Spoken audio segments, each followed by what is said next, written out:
This is the Yanks Go Yard podcast with Adam Weinrib and Thomas Carinante.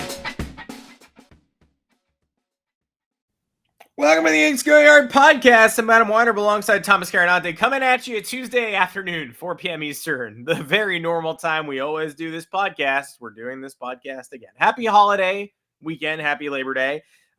Just a very funny spot for the New York Yankees to be in because, of course, with like 7 games against dreadful competition this past week in the Nationals and White Sox, with a full summer's worth of games against quality opponents and evidence in both columns, and the Yankees now more firmly in the playoffs than they were like 2.5, 3 weeks ago, and things aren't settled. They're not set, but they're less dire.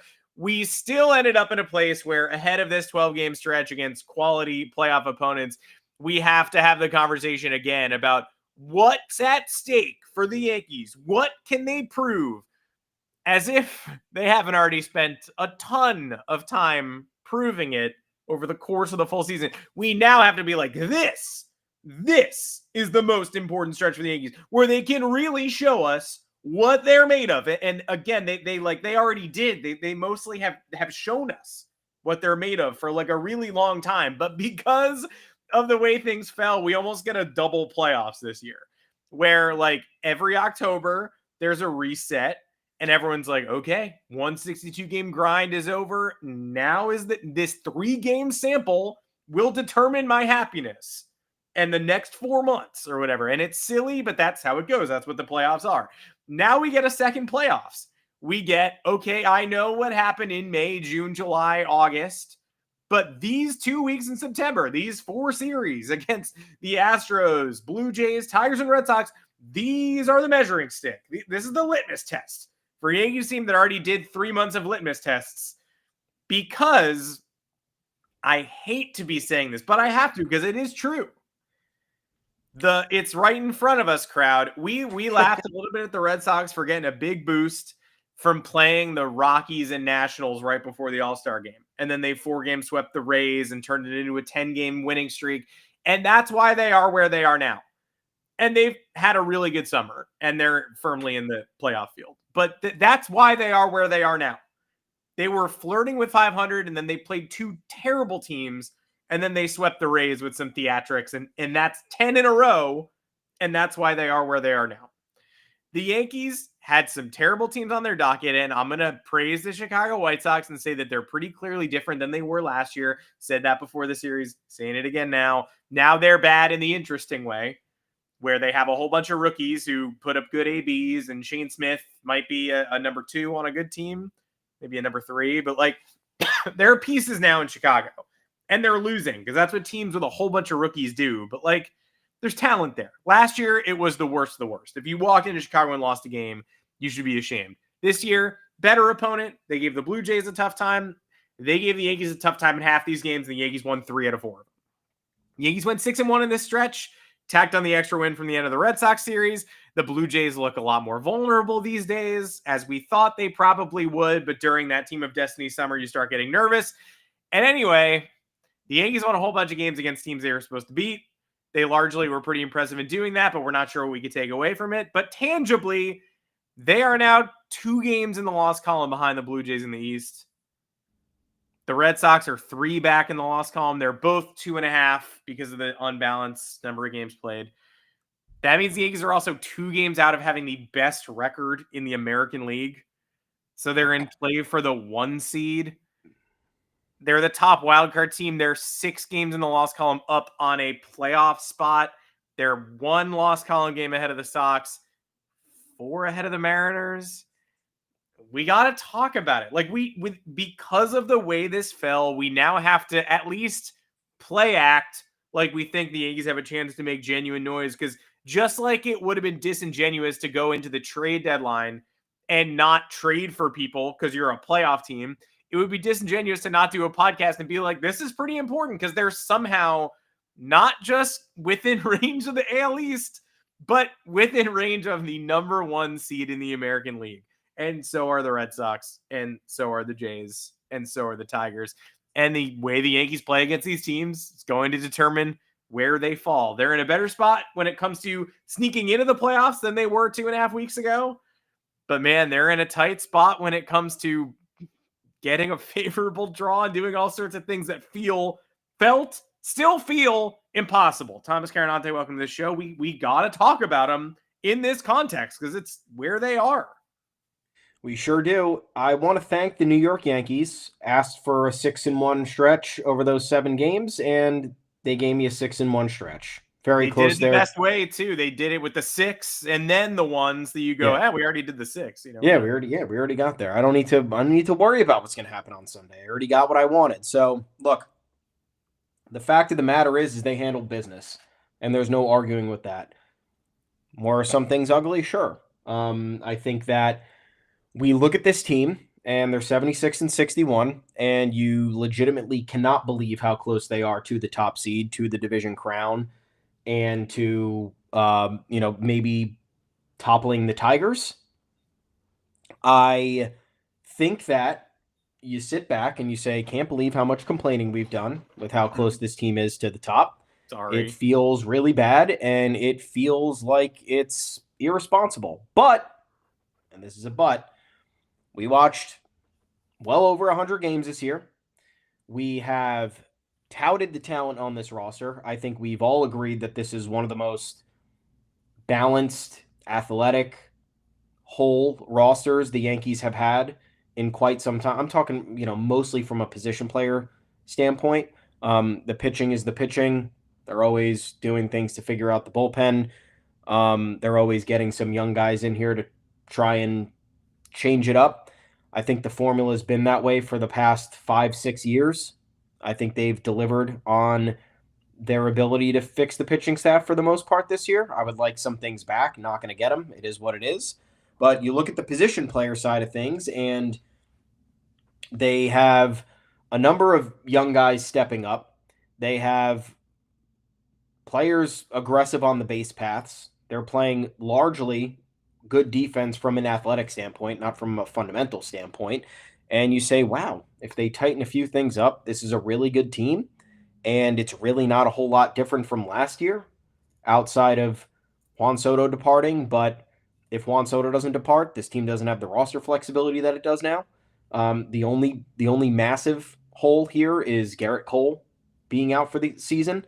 Mm-hmm. And you look around the rest of the AL, and it's largely unimpressive. The reason why we sit here and we complain and we nitpick the issues that lead from loss to loss to loss is because the Astros are without Alex Bregman and Kyle Tucker going into this season, and they knew that. They lost literally 2 of the best players in Major League Baseball.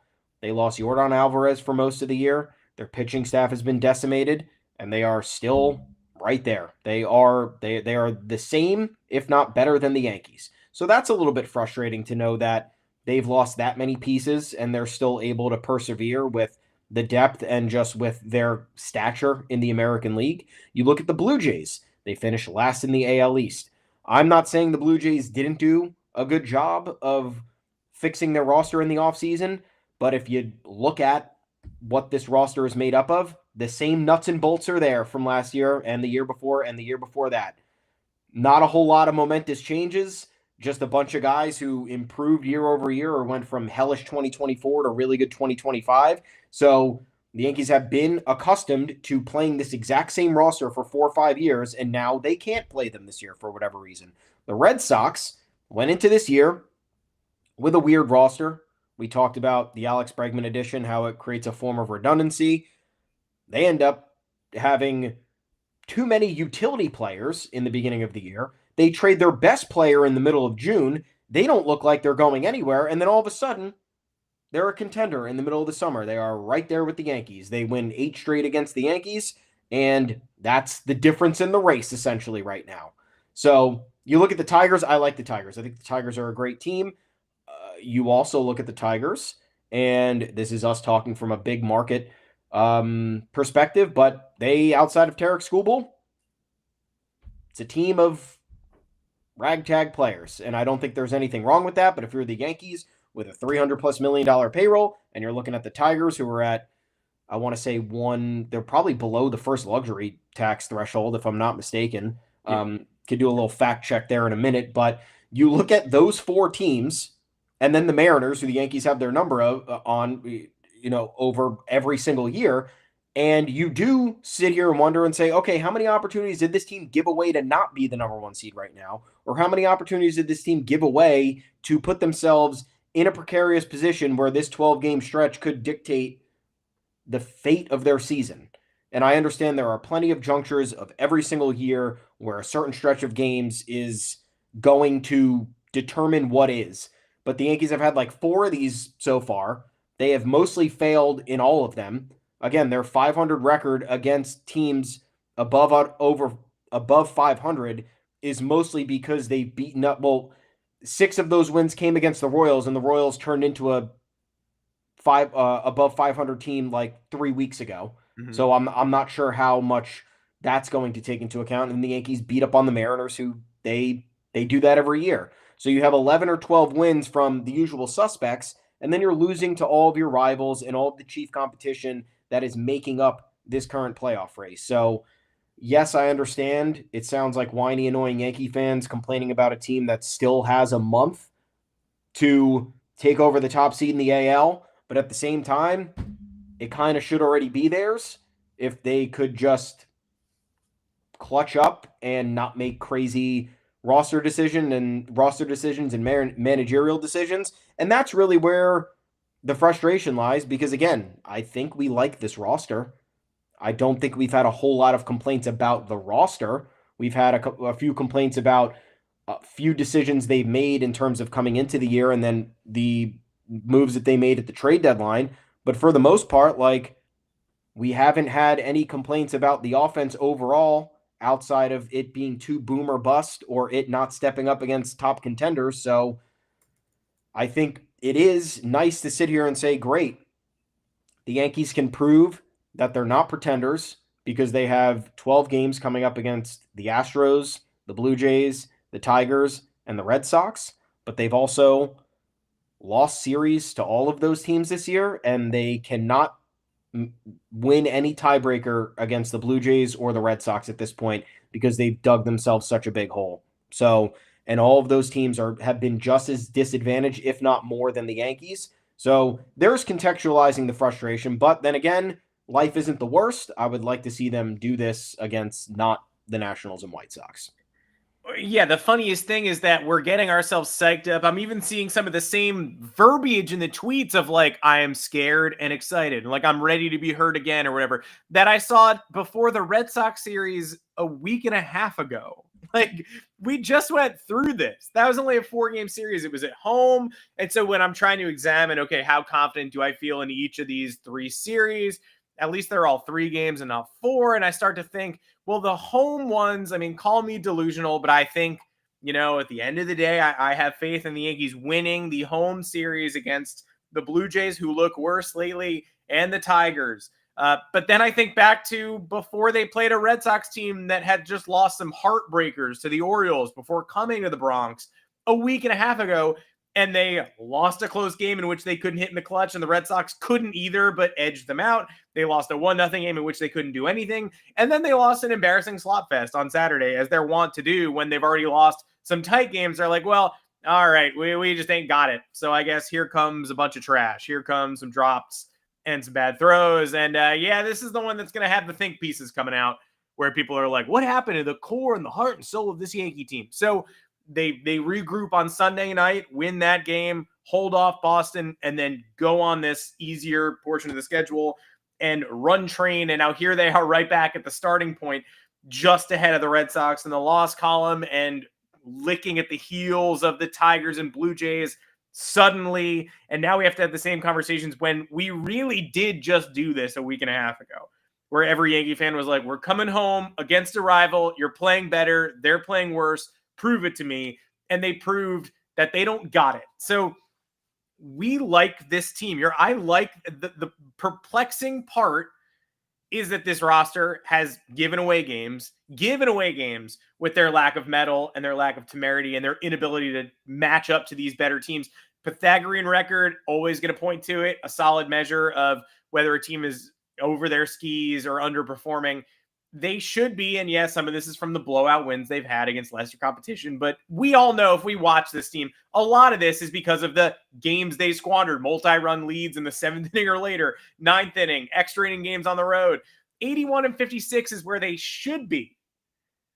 So they're 5 games worse than where they should be according to their run differential and their metrics, and they've been there for pretty much the last several months. At one point early in the summer, they pretty much drew even to that Pythagorean and erased some of the early Devin Williams malfeasance. Then they gave it all away during the summer. The Red Sox, to be fair, underperforming also. Should be 80-59. Glad they're not.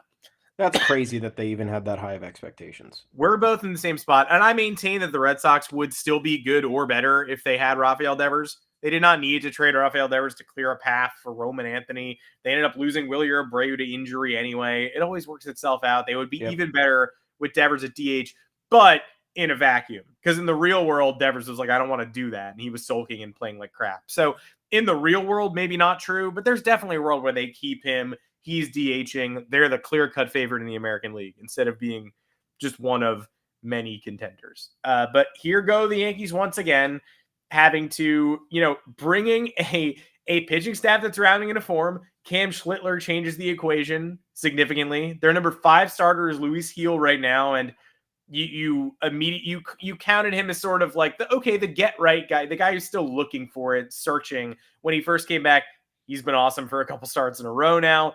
You look at the lineup, and it used to be just Aaron Judge top heavy, and now Giancarlo Stanton has been a menace in just 55 games. But beyond him, Trent Grisham, Cody Bellinger, Ben Rice, Jazz Chisholm, these guys all have 20-plus home runs. Love them all. Austin Wells and Anthony Volpe even have done a lot of bad things this year. They're both about to crack 20 homers too. They're not having good years. No. But those are the players at the dregs of the lineup. Like, Volpe became a meme a couple weeks ago. He's about to hit 20 homers. Again, he has 70 RBI.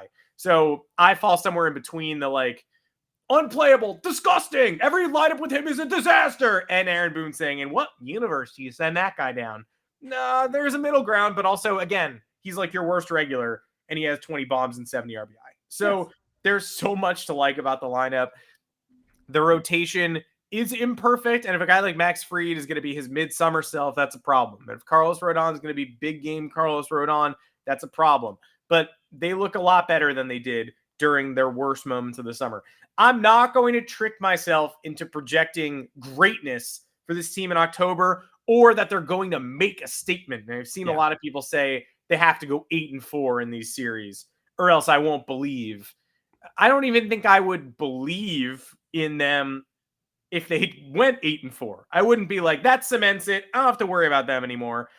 Obviously, I'd be more confident, but I'm approaching this, and the only way that I think anybody should is just saying, you got to win the home series. You got to survive on the road. If they go 6-6 in this, I don't think the baseball world is going to be blown away or bowing down with respect. But if they go 6-6 in this stretch, I think you have to say, okay, they erased that stretch.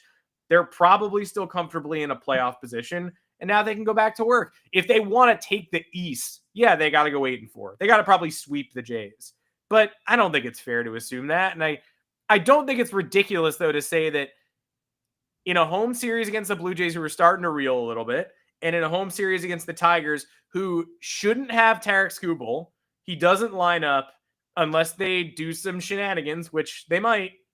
People will always do when they face the Yankees. But they're not projected to face Tarek Skubal. The Jays have looked a little more vulnerable lately. And the Yankees have had dominance over recent Jays teams, not this one. I think 4 out of those 6 is a reasonable projection, even with all the fear baked in and the knowledge of how their season has gone to date.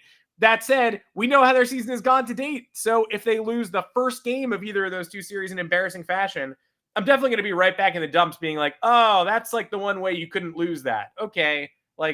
I'm predicting 6-6, and that's the most 500 thing you could predict. Yeah. But there's definitely, I didn't get fooled by the Red Sox series going in and going out. I was like, same as it ever was, right? You're hoping desperately, you're hanging on for dear life, trying to win one game in each rivalry series, and you're glad when you don't get swept. It's on them to now show us that we're not still living in that world. And that's really all it comes down to. It would be I think all it would do is improve confidence among the fan base, so we aren't sitting here before every rivalry series or every series the rest of the way against a team with a winning roster or a team with playoff aspirations, where it's like, all right, not going to be an enjoyable set, like not going to have any fun, don't have any high hopes for any of this. If they can do something, if they can win a big, even if, again, like you said, even if it's 500, it's fine. Like, it's okay. You finish the year with 13 games against the Orioles, the Twins, and the White Sox. So it's all right in front of them for them to handle that after they just don't let the ship sink over this 12-game stretch. You're not supposed to absolutely stomp the ass of every playoff team. It'd be nice to do it every once in a while. Like, what if they swept the Blue Jays in one of these series? That would be dope. Awesome. But again, like 500 that's what you're supposed to do against playoff teams, and then you hopefully win the deciding game in a playoff series. Yeah, and it all comes the Pinstripe podcast. Joel Sherman and John Heyman. Joel Sherman was talking about how Aaron Boone teams are not mentally prepared to play stiffer competition, which I think is the moral of the story here. Like, again, the Yankees treat the 162 game season as they have the right mentality, as in, like, this is a grind. We need to pace ourselves.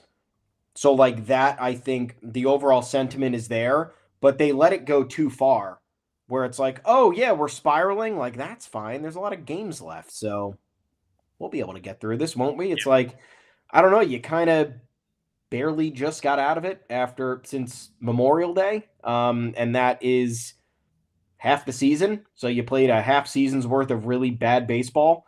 You played 2 really good months in the beginning of the year. And now you have the last month to make up for all of it. So, yeah, I mean, there does need to be some sort of equilibrium with managing expectations and keeping your emotions in check, but it's not throw everything to the wayside in the name of, like, not being aggressive in your approach or your strategy.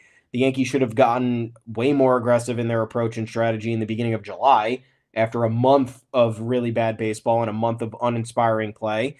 But here we are. So the Yankees, again, their record against 500 teams is above 500 teams is 37-37.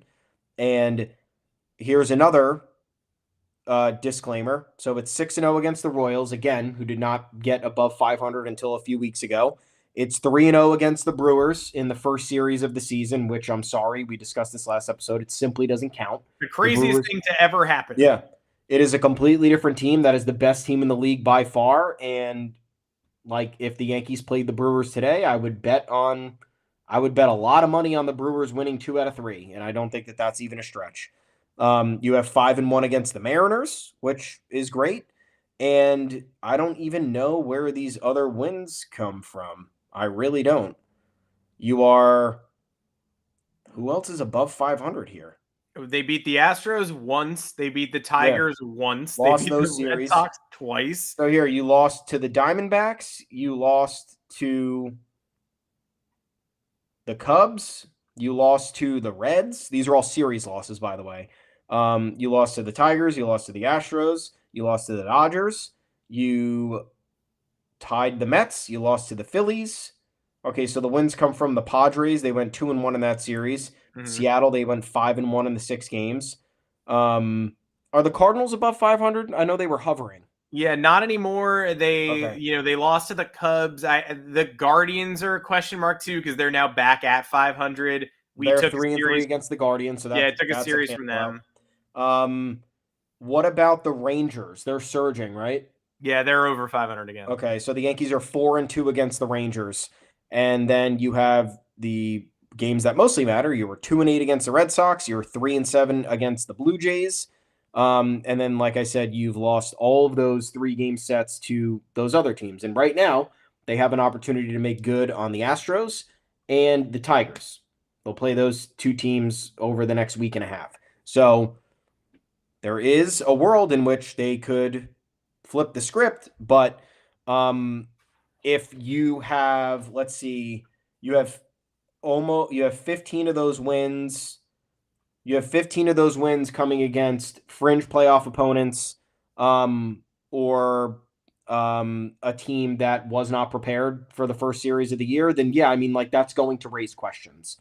Again, like, because of how many times they felt spectacularly in the spotlight, if this was a 37-37 team against above 500 squads and, they lost a couple of pitchers duels, they lost a couple of shootouts, high scoring affairs, that'd be a different story. But most of those have been, you did not give your team a chance to win at all by performing in completely inefficiently on the offensive end, or the pitching staff absolutely blew up and you lost. How many games against the Red Sox did they just get absolutely trounced? Talk about bad defense too. A lot of bad defense in a couple of those Blue Jays series that cost them games. Mm-hmm. And then you look at the element of like the Devin Williams of it all and the high leverage bullpen appearances of it all. Like, that is, again, very hard, fully acknowledging that. But that is what October is. So if your true colors are melting down in spectacular fashion against the top competition in the league, then to me, the record must be taken with a grain of salt, because you can't possibly analyze the two things. Again, the baseball season is 162 games long. You will accidentally win games, as evidenced by the Rockies existing and the White Sox existing. There are too many games on the schedule for you to go an offer in the NFL, or for you to be a 1 or 2 win team in the NFL. Like, at the rate some of these teams are playing, that's what they would be playing as if there were fewer games, but you have a larger sample size. So a 37-37 record against teams above 500 doesn't really do it for me, especially because the playoff field has been expanded and you can make a case for, the last wild card team in there not really mattering. I don't know. You also look at the fact that fewer teams sell at the deadline because they have an outside chance of making the playoffs, and then they end up not making the playoffs and have a barely above 500 record. So is that team above 500 in your head? I'd like to see the record against just pure playoff contenders. I think that gets a lot worse. Division leaders, top wild card spots. Yeah, and it would have been nice if this 500 record were a little more even. I'll sacrifice a couple of Mariners wins for a couple more Red Sox wins. Mm-hmm. I'll tell you that right now. And it wasn't, I'll still consider the Blue Jays series in Toronto, both of them blend together because they came like 2 weeks apart, as the true low point, versus like the getting swept at Fenway and waking up the Red Sox, and then the Red Sox immediately trade Devers and nothing makes sense, and then they get bad and then they get better. Like, none of that really aligns with, like, that was lifeless and terrible. And you've got games where like Max Fried is going down 2-0 early and the Yankees just don't do anything to move the needle and the game is already over. And I'll remember how lifeless they were at Fenway Park that whole series. But it's the Blue Jays series that really speak to me the most, as like, these were the biggest series of the year, and this was a turning of the tides. A team that the only team you've maintained the upper hand on during the Aaron Boone era. You not only gave it back to them and gave them bragging rights, but you fell apart over and over again. And even the game they won one game in Toronto this year, and that game featured a mid-game collapse and bad Anthony Volpe defense and a surrendered lead, and then Ben Rice took it back and Devin Williams closed it out. And every time I say Devin Williams closed it out in a huge showdown series or a road, fact checking, like, did it actually happen? Can you look it up? He did it at Citi Field too, like in a must-win game. Like, was that real? When Luke Weaver was at his worst, Williams was finding his groove, and that's why it's all the more shocking that he lost it again and is low-lev dev and just cannot participate in a really tight game. But yeah, he picked up a couple of big saves during that specific chunk. But the Yankees won one game in Toronto by the skin of their teeth. And the other losses were a couple of, they held a lead in the 6th inning a couple of times. There's one of those slugfests that you're talking about where Stanton hit the huge home run, Judge homers, they even it up late. Yeah. Williams gives it away on a wild pitch, and they probably would have given it away regardless because that's what they do. And then the other ones were just, like 2-0 becomes 3-0, becomes 5-0, becomes 5-1, becomes 7-1 because somebody dropped a pop-up. 8-1, Max Fried has a bloody finger, they're thrown to the wrong base. Like, ugly baseball. And then Until, Aaron Boone was asked about that, and he got defensive because it seemed like the Blue Jays were more prepared and they were more excited for the games because the Yankees were coming to town, and he couldn't believe that that was a question. And it's like, well, are you seeing what's happening on the field? Because one team is playing tight defense and is digging hard to take the extra base and is making aggressive decisions in the batter's box, and the other team isn't.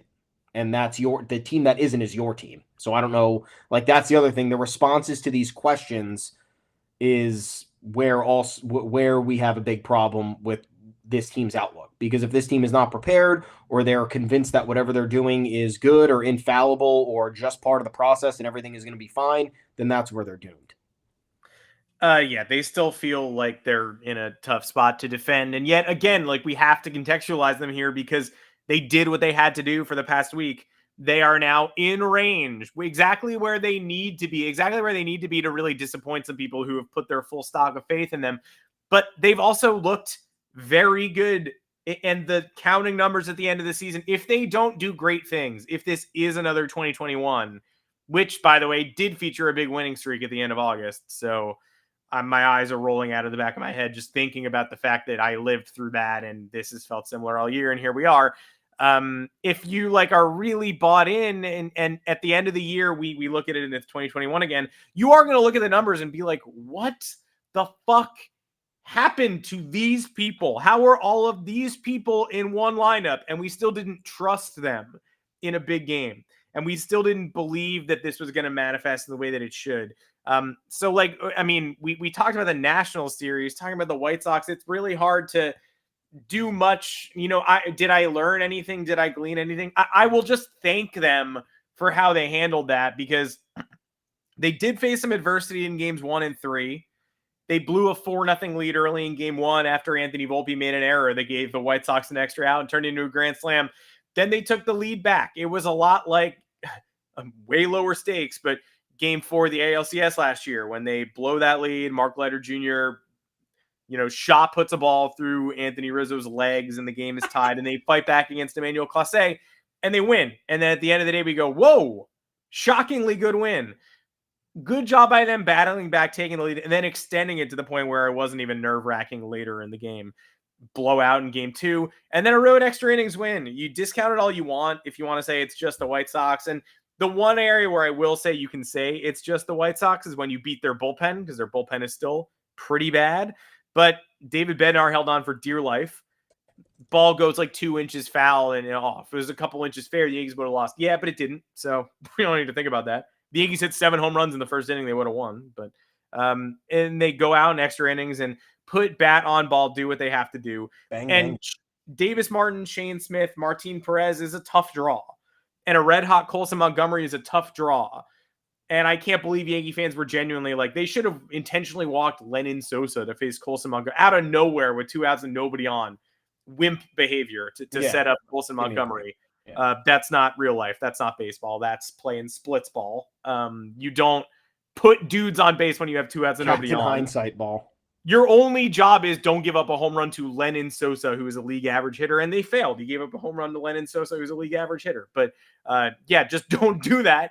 And if you keep the ball in the ballpark, then you get to face Colton Montgomery anyway. Mm-hmm. But they failed. Tim Hill shouldn't be giving up runs there. Yeah, sometimes you fail. They fail. Bad job. They did a bad job, but don't intentionally walk a guy, put the winning run on base to get to Colson Montgomery. Give me a break. But yeah, I mean, what did we learn? I think I just learned that could have been much worse, and I want to thank them for being emphatic in the first 2 games and taking some of the pressure off. But beyond that, White Sox looked like how I thought they would, by and large. There's some talent there. They're not that far off, but they're still pretty far from the top of the league, and they're still very winnable 4-game road series. And the Yankees went ahead. And the most important takeaway is just those games are off the calendar now. They didn't lose them. Nobody has to flame them. Yeah. This again did not teach me a whole lot. There were obviously positives of Judge getting back on track. Trent Grisham just continuing to tear the cover off the ball. Anthony Volpe even had himself a pretty nice series for his standard. He was great.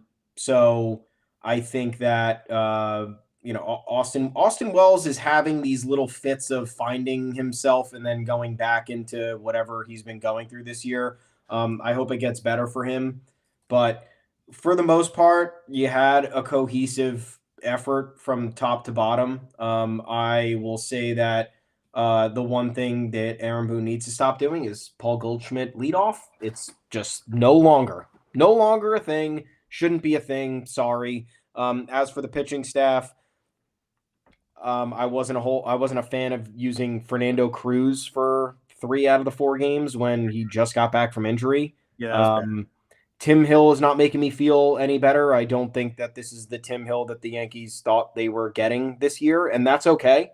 I think maybe Tim Hill was over projected to deliver in the manner that he did last year, and the Yankees are paying for it a bit now. He's still having a good year, but it's not as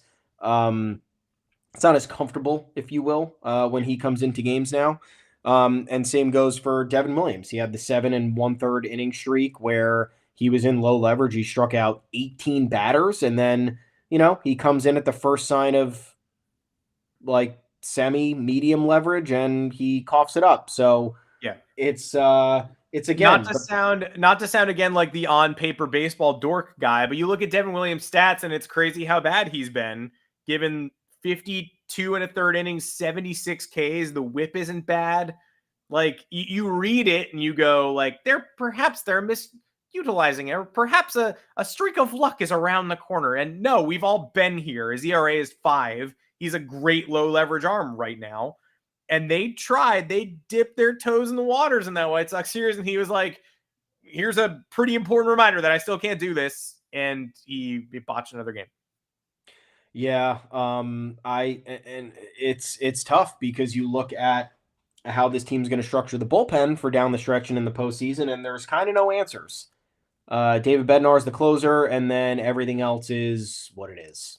You watch Camilo Doval, and it was in one of the games that they won in a blowout in Chicago, so it wasn't that big a deal. And good job by him in extras. But the game where he was just trying to close the door on Caro or whatever, you're just sort of watching that game. I think they were up like waiting. Game 5-3. 2. No, the game two, where he the game before where he was the guy who was the last man on the mound. Yeah. You're watching that, and I genuinely was like, I think I could work a walk off Camilo Doval. Like, I know I can't hit Camilo Doval, but it just felt like if I saw 7, 4 of them were going to be out of the zone and moving, and I wouldn't be tempted by them. And so trustworthy, I mean, yeah, he's like number 4 on the trust tree right now. I would rather see Fernando Cruz in a big moment. I'm not like anti-Doval. He's not banned, but they do have it's Bednar, Weaver, Cruz already. Mm-hmm. And then like Doval, who I'm like, yeah, he can get the job done. He can also not. Like, I don't know. Don't love it. There's too many unpredictable factors here. And you look at the rotation, and Luis Gil is still laboring. I think that's just going to be. I think that at this rate, I don't know what to do with him. Will Warren, I like Will Warren. I just don't trust him. The fact that he gets 0 earned runs because Anthony Volpe made an error is crazy. Yeah. He managed to load the bases with 2 more base runners and then gave up a home run.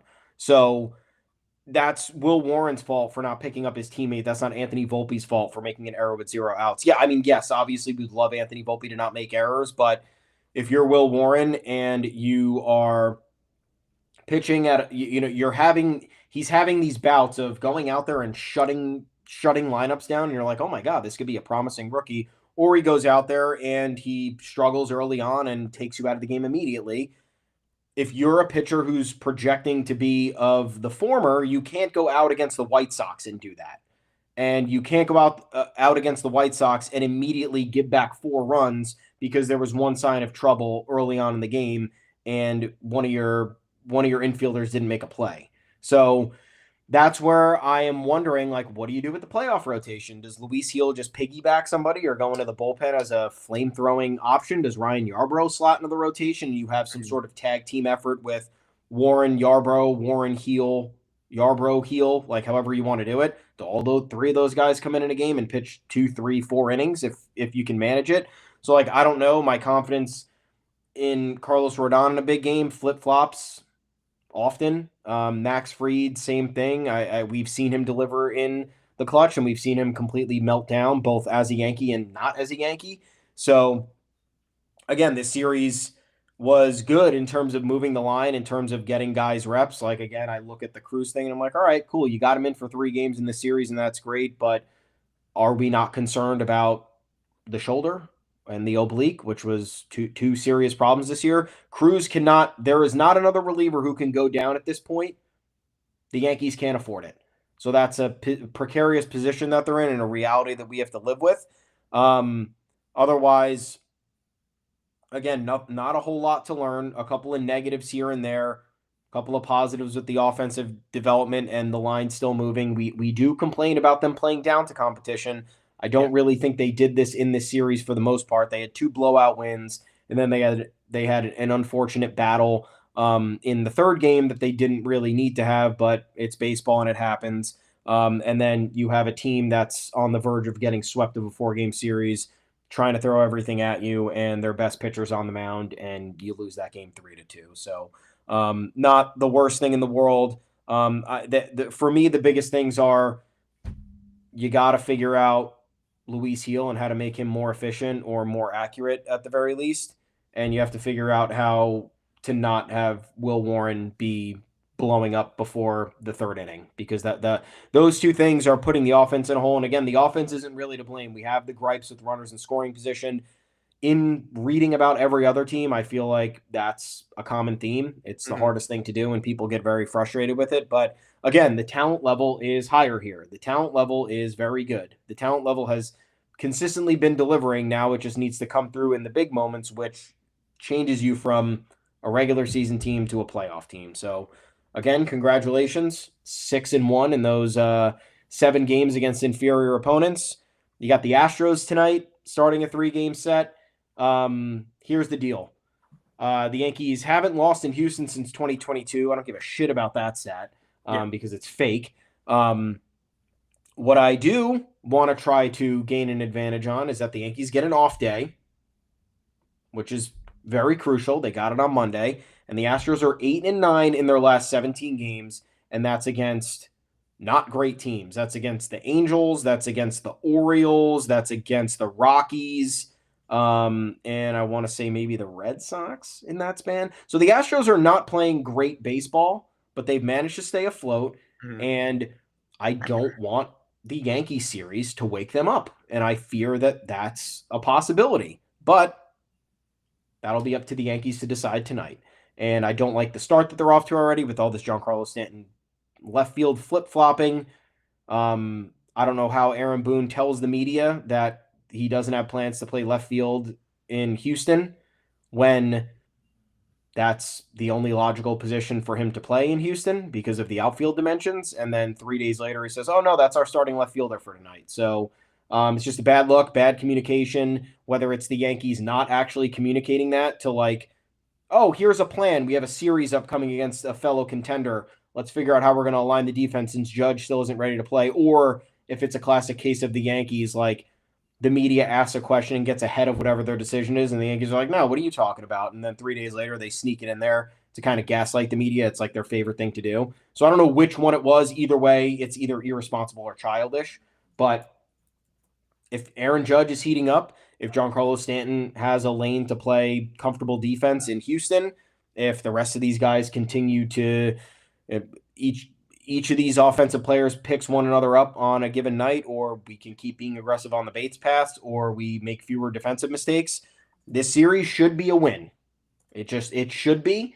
And it will go a long way in terms of preserving that or regaining that confidence that the fans have lost over the last 3.5 months.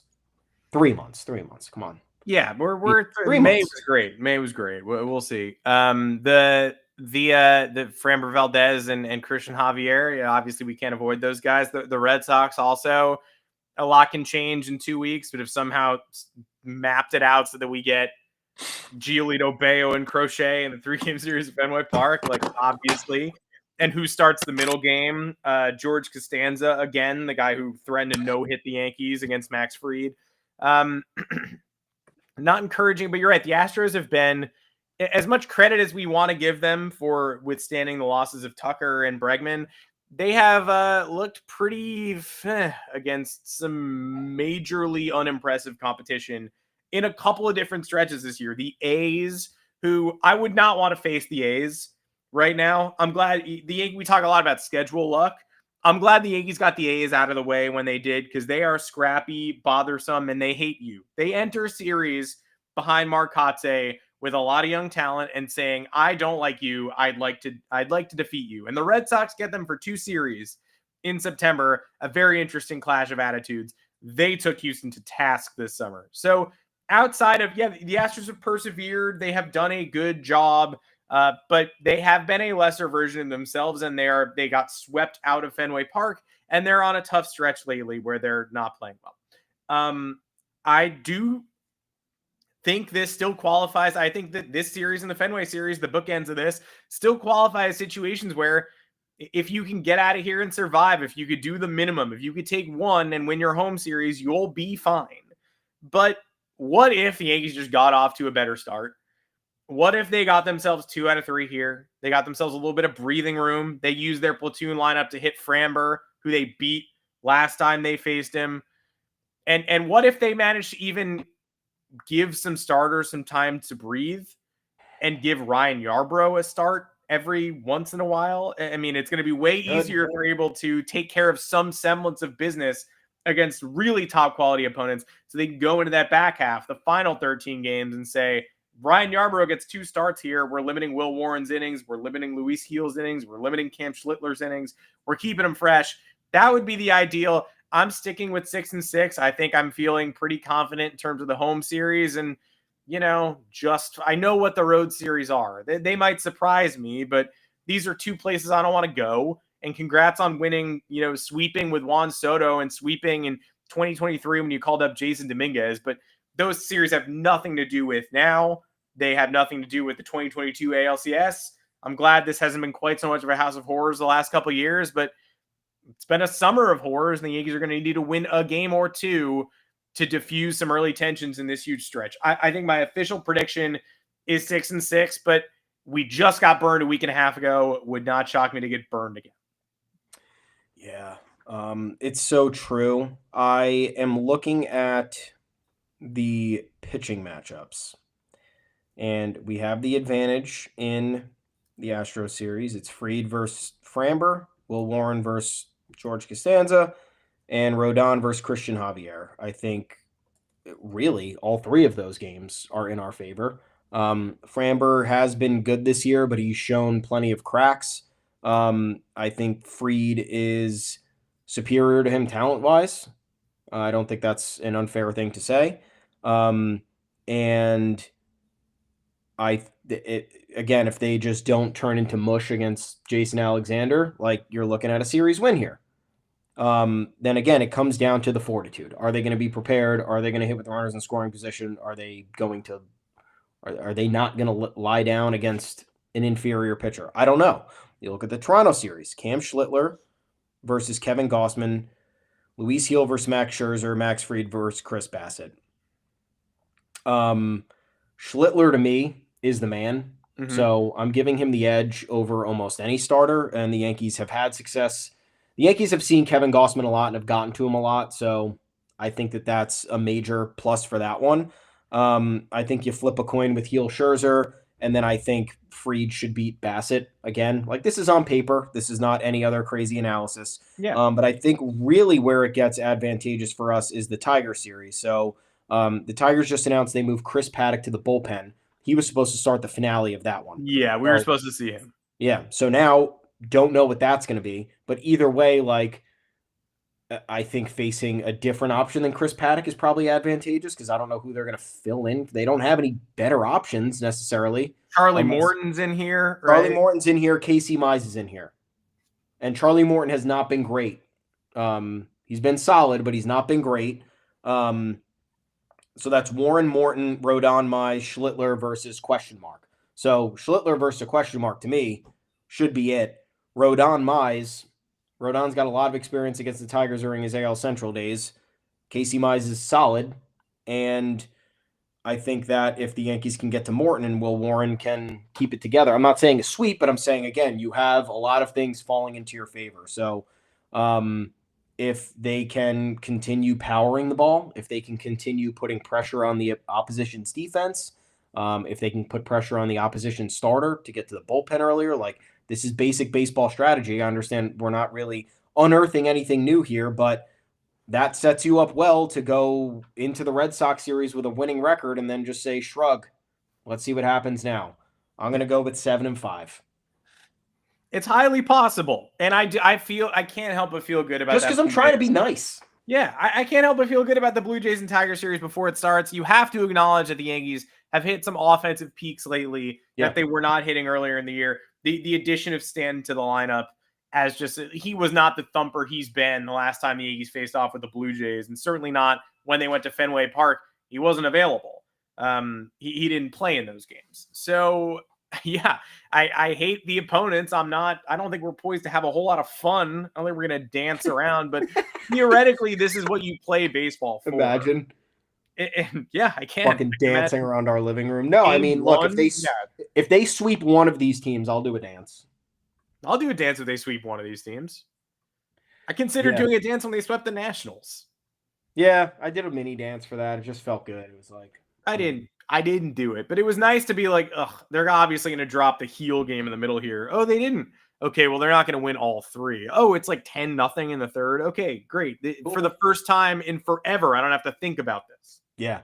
Really all I want from this team is to not make me have to think harder than I need to against really bad opponents and to not get pantsed on national TV constantly. That's it. And I feel like that's not a lot. Like, all right, get pants some of the times and give me a handful of series each year questioning my existence on Earth. But the last 3 months have been far too much, and I think that's a reason for a lot of the frustration. And again, I'm going to be nice with my prediction because I do think that this team is talented. If I were to go off of, if they had, let's see, if they went, would they go 6-1 in the 7 games? If they went 5-2, I might have a little bit of a different opinion. If they went 4-3, I would have had no hope. And it's crazy that one game makes that difference, but it really does. Yeah. If they blow that extra innings game against the White Sox on Saturday and then lose on Sunday, you said, great, we just deleted 4 days off the calendar against one of the worst teams in the league. So this sucks. They won an extra game. Sometimes all it takes is an extra game. Sometimes it takes a bunch of bloop hits to get you to where you need to be. So I think the fact that they had a couple bounces go their way, the offense showed up forcefully against teams that they should be punking. It sets them up for a nice stretch, and it sets them up again against teams that have been struggling. The Astros, 8-9 in their last 17. The Blue Jays are blowing games in the 9th inning left and right. Jeff Hoffman's a major problem for them. I don't know what their bullpen's going to be down the stretch, but it's clearly an issue. Detroit, fans complained about them at some point. They are the best team year over year in Major League Baseball, dating back, I think, to the end of July. So I get where maybe the fan frustration is coming because the Tigers built a nice cushion and they gave some of it back, but a lot of teams do that, and the Yankees do it worse than arguably any other contender out there. And then you have the Red Sox. So nobody's particularly scorching hot right now. You would argue the Yankees are probably the hottest of all these teams over the last 2.5 weeks, dating back to when they started that Twin series. So you gotta lean into your strengths, and if the fans are gonna express any confidence, there's no reason why it shouldn't be now. Again, if you go back to the Boston series and they had just played Giancarlo Stanton on the Friday, we might be feeling a lot differently. If you split that Boston series at home, like those are days that I'm fine deleting off the calendar. Mm-hmm. You can't delete days off the calendar against the Nationals and the White Sox. But if you leave the margin for error against the Red Sox razor thin, you have that back and forth night on the Thursday in the opener where they went 3 for 19 with runners in scoring position. You still lose that game. On the Friday, you get 0 runners in scoring position and you bench your hottest hitter. And then you lose the next day in a blowout because you're essentially flat, and then you take the finale. Like, one game there makes a big difference to me. And it could have had people feeling a lot differently because then that would have had them either not losing a series since August 10th against the Astros. So they would have went over 3 weeks without losing a series, and that feels good. That would have felt really good heading into this stretch. Would have been a good marker of performance. But you have that loss against the Red Sox, and now you have fans questioning, okay, can they perform against these better teams? And now we're about to find out. And I say 7-5 because I'm a nice guy. It's fair. 6-6. I mean, that's why baseball is the best. We're talking about things that are not mathematically provable, right? But that also everybody knows and understands. Like, here's one. The game against the Rays to end that little 2-game series where Bednar blows the save and they go up by 3 and Devin Williams almost blows the save, but he doesn't. They would have been fine losing that game. They weren't allowed to blow that game. You could lose 5-2. You cannot blow the save and get walked off by the Rays and be able to walk into that Red Sox series with your head held high. Now, ironically, they still ate shit in that Red Sox series, so it didn't matter. But these are the universal truths of baseball vibes that everybody understands collectively, but you can't print it on paper or, submit it to a law review board because people will say, you're insane. This is an insane thing to think. Momentum is not real. We know momentum is at least a little bit real. Like, it's just kind of real. It's in the universe. It doesn't not exist. And same reason you can't walk Lennon Sosa for no reason. The same reason you can lose some games. You just can't get pantsed or embarrassed or shown up on national television. And thankfully, we're in Houston Tuesday through Thursday.